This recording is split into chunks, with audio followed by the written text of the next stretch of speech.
Alhamdulillahi Rabbil Alamin.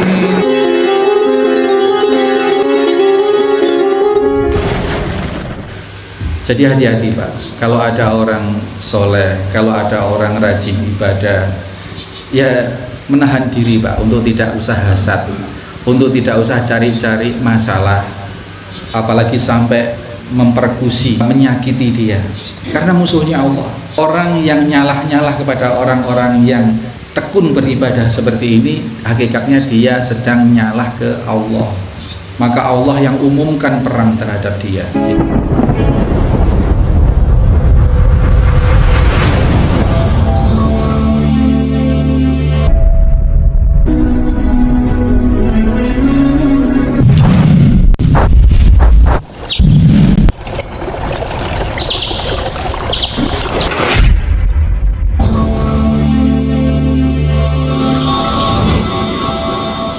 Bismillahirrahmanirrahim. Assalamualaikum warahmatullahi wabarakatuh. Innal hamdalillah nahmaduhu wa nasta'inuhu wa nastaghfiruh wa na'udzu billahi min shururi anfusina wa min sayyiati a'malina. May yahdihillahu fala mudhillalah wa may yudlil fala hadiyalah. Asyhadu an la ilaha illallah wahdahu la syarikalah. Asyhadu anna Muhammadan abduhu wa rasuluhu la nabiyya ba'dah. Allahumma salli wa sallim wa barik ala Muhammadin wa ala alihi wa sahbihi wa mawalah. Hadirin hadirat jamaah kajian subuh di aula Yatim Center Situbondo ataupun di mana saat ini berada, rahimani wa rahimakumullah. Sekarang apa kalau Allah itu sudah mencintai seorang hamba? Apa yang didapat oleh seorang hamba? Ini Masya Allah besar sekali. Idza ahbabtuhu kuntu sam'ahu alladhi yasma'u bih. Ini teksnya, matanya, diterjemahkannya secara letterleknya adalah aku menjadi telinga orang itu yang dengan telinga itu dia mendengar. Ini hati-hati Pak memahami ini, nanti kita jelaskan ya. Saya teruskan dulu. Wa basyarahu alladhi yubshiru bihi, dan aku menjadi matanya yang dia untuk melihat. Wa yadahu alladhi yabtisu biha, dan aku menjadi kedua tangannya untuk dia bekerja. Wa rijlahu allati yamshi biha, dan aku menjadi kedua kakinya untuk dia berjalan. Wa in sa'alani la'utiyannahu, apabila dia meminta kepadaku, sungguh benar-benar. La'utiya, la di sini ada lam taukid yang menunjukkan kesungguhan atau semacam komitmen dari Allah Subhanahu wa taala yang tidak mungkin tidak ditunaikan. La'utiyannahu, aku akan penuhi, aku akan ijabah apabila hambaku yang seperti itu minta apapun kepadaku, maka aku akan ijabah. Wala nista'adzani, dan apabila dia meminta pertolongan kepadaku, la'u'idzannahu, maka niscaya aku akan beri pertolongan. Rawahul Bukhari. Bapak Ibu sekalian, di sini disebut wali. Tadi adik-adik saya minta ngambil Al-Qur'an, ya meskipun sudah hafal supaya lebih valid dibaca. Itu surat apa tadi? Yunus 62. Ala apa? Auliya Allahi wala khaufun alaihim walahum yahzan. Coba dibaca yang keras Mas Robi. A'udzu billahi minasy syaithanir rajim. Ala inna awliya Allahi wa Allahi la khaufun alaihim wa la hum yahzanun. Yap. Ingatlah wali-wali Allah itu tidak ada rasa takut pada mereka dan mereka tidak bersedih hati. Ya. Wali Allah, Pak. Sampai hari ini coba jujur pada diri sendiri ketika mendengar nama wali Allah, karena sudah terframing selama ini, pasti yang ada bayangin kita itu orang yang aneh, ya, tidak pakai baju, terus ya, tatapannya kosong, mungkin berbuat yang aneh-aneh lah. Di kampung saya itu ada yang dianggap wali oleh orang kampung situ, ya kelakuannya aneh, ya. sholat nggak sholat itu ya wali, nggak sholat. Ada yang viral di media sosial tuh ya, pakai sarung ala kadarnya, nggak pakai baju, rokok itu terus ini. Rokoknya bukan gitu Pak, rokoknya tuh terus ini rokok. Nah, kalau ada terus pengajian besar itu dia dituntun, digotong, dituntun, didudukkan di satu kayak singgasana begitu, ya sudah dia hanya di situ cuman gini terus, ini terus. Dianggap wali. Jadi wali yang tersirat dalam benak kita karena sudah terframing sedemikian rupa di masyarakat kita selama ini adalah mereka yang aneh-aneh, yang dianggap mukasyafah, yang dianggap sudah tembus rasa dengan Allah Subhanahu wa taala, yang bisa melihat saat durunge winarah dan lain sebagainya. Saya tadi malam tadi baru tahu ada di Kalimantan Selatan, di mana itu di tengah hutan dia itu sudah tinggal di hutan sendirian antara 50 sampai 60 tahun. Ya tampilannya gitu, Pak. Tapi didatangi orang, diziarahi orang ke situ, diziarahi orang terus sampai bupati itu datang ke situ juga. Tuh. Ya tidak mandi, Pak, di tengah hutan. Tidak mandi. Nah, semakin selama ini yang terjadi, semakin nyeleneh, semakin kumuh, semakin bau, maaf. Ini kayaknya semakin dianggap wali. Nah, bukan seperti itu ternyata. Allah Subhanahu wa taala di dalam surat Yunus tadi sudah menyatakan bahwa sesungguhnya yang disebut wali Allah itu adalah dia yang berhasil memproses diri untuk tidak memiliki rasa takut, rasa khawatir terhadap dunia seisinya ini. Dia hanya bergantung kepada Allah Subhanahu wa taala. Dikarenakan apa? Dikarenakan dia telah sedemikian melaksanakan ketentuan-ketentuan Allah. Fa imma ya'tiyannakum minni hudan. Barang siapa yang kemudian mengikuti dari petunjuk dariku. Jadi ketika Nabi Adam diturunkan ke dunia dan kelak diberitakan akan beranak pinak, ini Allah sudah memberikan clue atau memberikan satu gambaran, satu pendampingan informasi kepada Nabi Adam dan kita semua bahwasanya tidak perlu khawatir, meskipun di dunia ini sifatnya relatif sekali, orang bisa berbuat dosa, orang bisa berpotensi kelak masuk ke neraka, tapi jangan khawatir. Fa imma ya'tiyannakum minni hudan. Apabila nanti turun petunjuk dariku, yang mengikuti petunjuk itu fala khaufun alaihim walahum yahzanun. Dia akan menjadi wali Allah, dia akan menjadi kekasih Allah yang mengikuti apa-apa yang diturunkan oleh Allah Subhanahu wa taala untuk dipraktekkan, untuk diterapkan di dunia ini. Apa saja? Ya, seperti yang diterangkan oleh Nabi sallallahu alaihi wasallam. Iman, Islam, ihsan.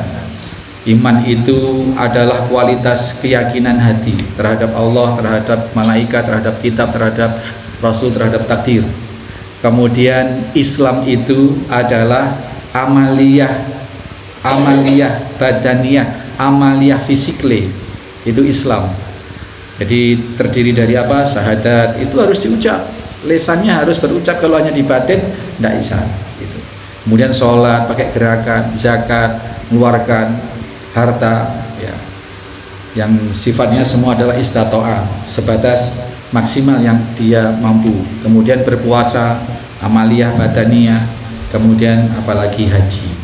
Nah, ini sesuatu yang telah diwajibkan oleh Allah Subhanahu wa taala dan dia kerjakan.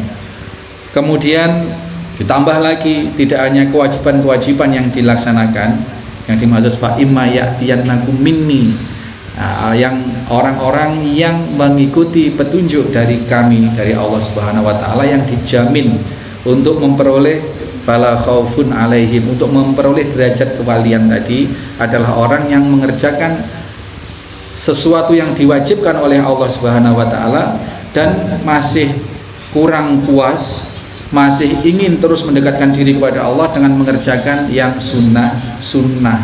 Itulah wali Allah. Maka wali Allah itu adalah sesuatu yang bisa diusahakan, Pak. Beda dengan derajat kenabian atau rasul, itu sudah tidak bisa dipilih oleh manusia kecuali atas kehendak Allah ditunjuk sebagai nabi dan rasul. Maka nabi itu disebut Mustafa, orang yang dipilih. Tapi kalau derajat kewalian ini bisa diusahakan, bisa dipelajari, bisa diperjuangkan, tetapi tidak akan bisa orang itu mengaku sebagai wali, atau apalagi orang lain menyangka dia menyematkan status dia wali. Tidak bisa melihat, tidak bisa mengetahui kewalian seseorang kecuali orang itu sendiri dan Allah. Karena hakikatnya yang bisa mengukur keimanan, yang mengukur ketakwaan itu adalah diri dan Allah sendiri. Maka tidak bisa Pak, kita menyangka di kuburan sana ini ternyata wali ke-11 misalkan, atau ternyata ada sekarang wali ke-12 misalkan, seperti itu. Tidak bisa seperti itu. Dan di samping selama ini kita salah kaprah di dalam menentukan atau menjustifikasi seseorang itu wali. Orang minum khamr itu ya seorang yang dari keturunan ulama tapi minum khamr, rokok di sembarang tempat, minum khamr Pak, di tempat-tempat diskotik.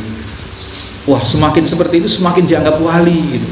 Iku wali, iku yo arak iku lek diumbi, lek wis mlebu cangkeme itu jadi air putih. Katanya seperti itu Pak. Innalillahi wa inna ilaihi raji'un. Katanya seperti itu.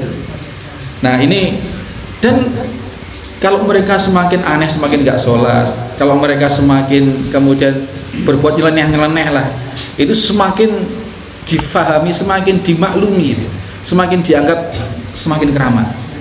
Ini yang tidak betul. Nah, wali menurut surat Yunus tadi itu adalah orang yang sudah berhasil mengelola diri, menjaga sebagaimana yang Allah nyatakan dalam hadis qudsi ini.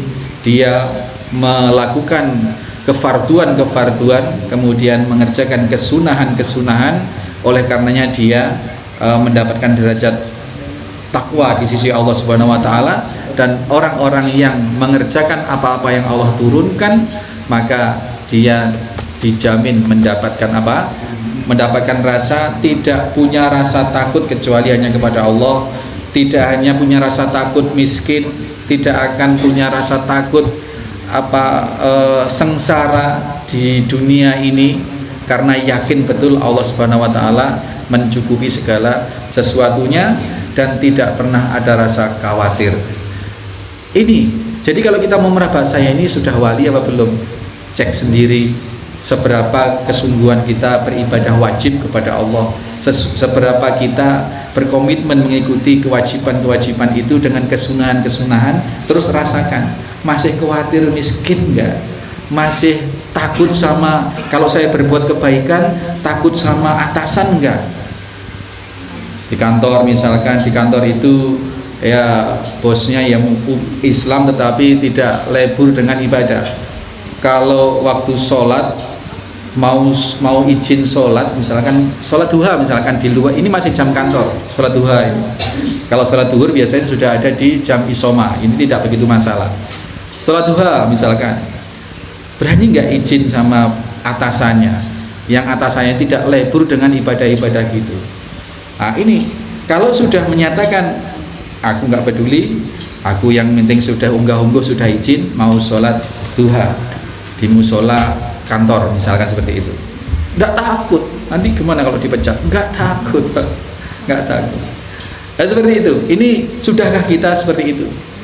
Sudahkah kita seperti itu? Yang bisa meraba, yang bisa merasakan hanya diri, dan yang bisa mendeteksi adalah Allah Subhanahu wa taala. Maka yang tahu bahwa seseorang itu wali adalah wali itu sendiri. Maka wali nggak bisa disematkan, nggak bisa distatuskan ke seseorang, nggak bisa Pak. Dan siapapun bisa menjadi wali, karena derajat kewalian ini adalah sekali lagi derajat yang bisa diusahakan, yang bisa dicapai, Caranya bagaimana? Istiqomah, berazam melakukan sesuatu yang wajib secara ikhlas, kemudian menambahinya dengan yang sunnah. Jadi kalau ada orang yang dianggap wali tapi tidak sholat, ya ini namanya wali setan lah. namanya wali setan. Nah, sekarang konteks hadis ini, man ada liwaliyan, barang siapa yang memusuhi waliku, kata Allah Subhanahu wa taala, maka aku umumkan perang kepadanya. Jadi hati-hati Pak, kalau ada orang soleh, kalau ada orang rajin ibadah, ya menahan diri Pak untuk tidak usah hasad, untuk tidak usah cari-cari masalah, apalagi sampai memperkusi, apalagi sampai menyakiti dia, karena musuhnya Allah. Hakikatnya orang yang memusuhi orang-orang atau orang yang nyalah-nyalah kepada orang-orang yang tekun beribadah seperti ini, hakikatnya dia sedang nyalah ke Allah. Maka Allah yang umumkan perang terhadap dia. Ini Masya Allah, na'udzubillah. Maka kita tawadu, kita takzim kepada setiap orang yang ketakdiman, ketawaduan itu ukurannya adalah apa? Ketakwaannya di sisi Allah Subhanahu wa taala. Yang zahir kita lihat juga sudah. Yang zahir kita lihat. Ya, kalau dalam masalah hati kita kan nggak bisa mendeteksi, oh Masya Allah orang ini tidak pernah lat sholat berjamaahnya, tidak pernah lat sedekahnya, tidak pernah lat ini dan itunya. Kita jangan sembrono dengan orang seperti itu, meskipun dia itu dalam status sosialnya bukan siapa-siapa. Dalam status sosialnya mungkin maaf, kesehariannya di lingkungan itu tukang buang sampah. Sekarang sudah tidak ada. Dulu ada, misalkan seperti itu, misalnya kesehariannya tukang buang sampah dengan gerobak di seluruh lingkungan ini. Nah, tetapi dia tekun, dia taat, dia soleh orangnya, ini hati-hati. Jangan sampai kita menyakiti dia, karena kalau sampai itu terjadi, maka musuhnya bukan siapa-siapa, Allah musuhnya. Ini bahaya sekali.